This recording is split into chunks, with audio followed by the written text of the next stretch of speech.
شروع اللہ کا نام لے کر جو بڑا مہربان نہایت رحم والا ہے۔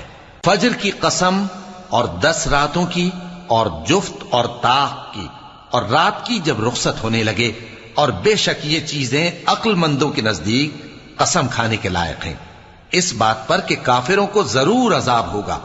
کیا تم نے نہیں دیکھا کہ تمہارے پروردگار نے قوم عاد کے ساتھ کیا کیا، جو ارم کہلاتے تھے، دراز قد مانند ستونوں کے، کہ تمام ملک میں ایسے پیدا نہیں ہوئے تھے؟ اور سمود کے ساتھ کیا کیا، جو وادی قرا میں چٹانیں تراشتے تھے؟ اور فرعون کے ساتھ کیا کیا، جو خیمے اور میخیں رکھتا تھا؟ یہ لوگ ملکوں میں سرکش ہو رہے